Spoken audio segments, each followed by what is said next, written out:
Christian college says student who questioned BLM on TikTok is no longer enrolled after disciplinary process. And so I tweeted out, I wanted to see specifically what this young lady had done, and no one could find me the videos, but the stills that I got, and it was from TikTok, was she basically said, if you have black on black violence, then it's everybody's sort of like, ho hum. But if you have a white cop on black person, and then she changed the background to burning buildings, which is exactly right, of course, which has been proven over and over again every weekend over the past couple of months. Almost all of the shootings and the deaths have been black on black violence. That's what's going on. And until finally, recently, you have children. Now you've had children dying in Chicago for years. Over and over again. I've talked on this program years ago. Kids in bed being shot by drive-bys. This has been going on for years, but their names are almost never even mentioned. The mainstream media doesn't do anything about it at all because it doesn't fit the narrative. It doesn't help to promote the narrative of the left because it's black on black violence. Now, if those were white cops doing the shooting, then, oh yeah, obviously then you send every reporter you have and helicopters and everything else to make sure to cover all of it. But as long as it's black on black violence, I saw a black minister that I could name the name basically saying that what happened to George Floyd is so much worse than the dozens of people dying every weekend from black on black violence, because he has a position of authority, and that makes it worse. So you have one man dying that way, and that's worse than 100 being killed by their own people. You can't reason with that. There's no reasoning with it. It's completely narrative driven, and once that narrative gets a deep hold, there is no dislodging it. Well, there is. It's called getting saved, but there's no arguing with it because everything gets interpreted in light of that particular narrative. And so Hardin-Simmons University evidently got rid of this white young lady for daring to go, hey, look around. There's complete inconsistency, complete inconsistency as to how these things are handled. She understands correctly and rightly that there is a narrative being pushed, that coverage and outrage is limited to particular subjects and to particular actions, and it has nothing to do with actual life or justice or anything like it at all. So what is a allegedly Christian university doing, kicking a student out for being wise enough to recognize what's going on around her? Well, the purpose obviously is to get the message out. Don't look around you. Don't speak. Don't use your freedom of speech. You don't have freedom of speech anyways. And now what's happening today is, well, she's a white girl, and that means she's a racist anyways. That's literally where we are. And if you want the evidence of that, wow. Well, here, before I get to that one, Dr. Stephen Su, HSU, I'm assuming the H is, I wouldn't even know how to pronounce the H anyways.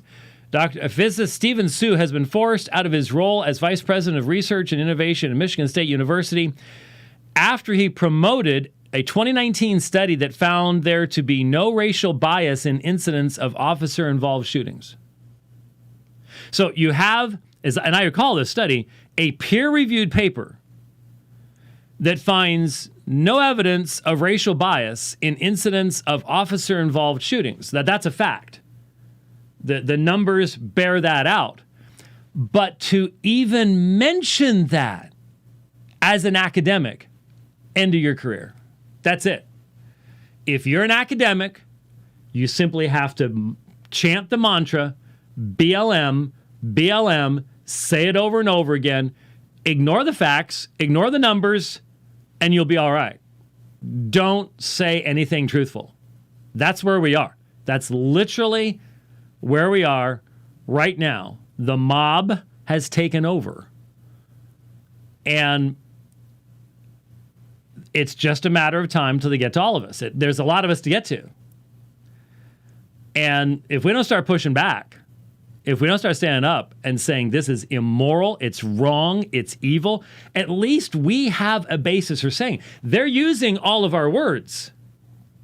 They're talking about evils and things like that, but they have no basis in their worldview to defend such accusations. They can't. It's just their personal opinion. It's what the state says. Well, it's what they want the state to say, and they're forcing the state to say so. But they have no meaningful way of defending this. And conservatives who have abandoned the Christian worldview likewise don't have any meaningful basis other than, well, it's just how we've always done things. So we're the ones that can actually push back and say, hey, you want sanity again? You had borrowed sanity from us for a long time. And then you started going, it would be a little bit more fun not to have these strictures and the morality and, that kind of stuff. So let's go ahead and start playing around with all this insanity of profaning marriage and boys can be girls and girls can be boys just because they feel like it that day. And we've played around with all that stuff. Well, now the bets are off. You've got no basis for arguing with what these people are doing. Doesn't matter whether you were conservative or not. You've given up on all that stuff. Hey, folks, we've got the only light that shines in the darkness. We've got the only light that shines in the darkness. We can tell people who they really are. The light from the empty tomb continues to shine today. And man, it's getting dark. It is getting very, very, very dark. So here's a scholar. And it doesn't have anything to do with what he's really doing. But since he dared to say, well, actually, now notice, he is a POC, but it's the wrong C. He's a person of color, but it's the wrong color. He's Asian. And look, folks, you want to go to some of the most racist, anti-black countries in the world? Go to Asia. Go to China. Go to China. We showed you the video just, 2 months ago of one of the commercials there in China that played on the deep racial animosity, the real racism in China against blacks. Do you think, simple question here, do you think a black person can go to China and start their own business and expect to succeed in China today? Do you think they have the freedom under the Chinese system to do that or under the American system to do that? How many black superstars are making $500 million in China? Where do black superstars make their money? In the most racist nation on the earth, from what we're being told, or probably the least racist nation? Yeah. I know. I'm doomed because that's not the narrative. That's not what that's Big Brother wants a different narrative. We have always been fighting East Asia, or is it Eurasia? We can't keep track anymore, but we've always been fighting the same people. If you haven't read 1984, you didn't get that, but anyway. So I would like to find out from Hardin-Simmons University exactly, because the president comes on in his polo shirt, which is what all university presidents have to wear now, but comes on his polo shirt and he's talking about how disappointed we were in one of our students. And I'd like to find out for this Christian university. So what you're saying is you discourage your students from observing hypocrisy on the national level. And in fact, that's disappointing to you when they express that. Am I missing something? I'd really, because if there was some terrible, obvious, if there was some type of expression of racism on her part, like we just read from the co-founder of the BLM, Toronto, Ontario, whichever one it was, up in Canada. Okay, I get it. But if all it was observing that the media and culture yawns about black on black death, but white on black death by a cop just results in cities burning down, that happens to be a fact. You kick your students out for factuality? I'd like to know, I'd like to get, this concerns me, because this is basically saying to Christian young people, shut up. Be afraid. Be afraid.